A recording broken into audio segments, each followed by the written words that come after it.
Hello students, তোমাদের সকলকে স্বাগত জানিয়ে আজকের ভিডিও শুরু করছি। আজকের ভিডিওর বিষয় ক্লাস 10 ম্যাথ সলিউশন। নাম্বার 1-এ কি বলা হয়েছে না, একটি রম্বসের দুটি কর্ণের দৈর্ঘ্য 24 সেমি এবং 10 সেমি হলে রম্বসটির পরিসীমা, এখানে এ বি সি ডি করে 4টি অপশন দেওয়া আছে, অল্টারনেটিভ দেওয়া আছে, সঠিকটি বেছে নিতে হবে। এটা আমি তোমাদেরকে সমাধান করে দিয়েছি। আচ্ছা, তার আগে আমি তোমাদের কাছে একটা ছোট্ট অনুরোধ করতে চাই যে যদি আমার এই ভিডিওটি তোমাদের ভালো লাগে তাহলে এই ভিডিওতে অবশ্যই একটি লাইক করবে এবং চ্যানেলটিকে সাবস্ক্রাইব করবে। ঠিক আছে, তাহলে চলো বেশি দেরি না করে ভিডিওটি শুরু করা যাক।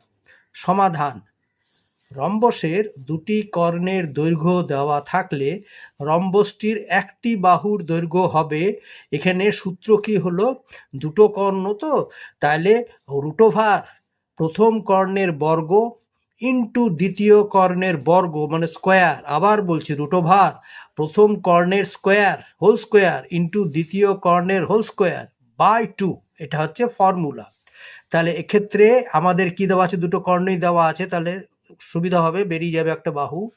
তাহলে এক্ষেত্রে রম্বসের একটি বাহু হবে রুটোভার 24 এর হোল স্কোয়ার প্লাস 10 এর হোল স্কোয়ার বাই 2।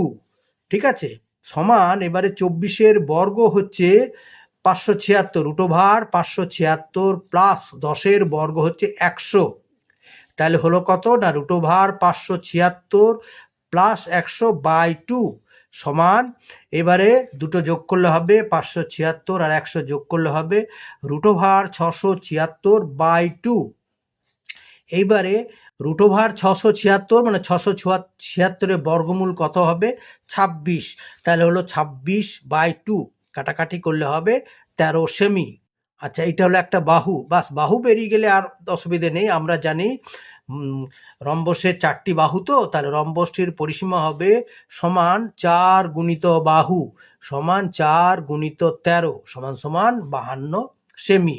তাহলে দেখো 52 সেমিটা কোথায় আছে, এইখানে আছে ডি এর 52 সেমি, ডি এর অপশন আছে 52 সেমি, তাহলে এটাই হবে সঠিক উত্তর। আচ্ছা,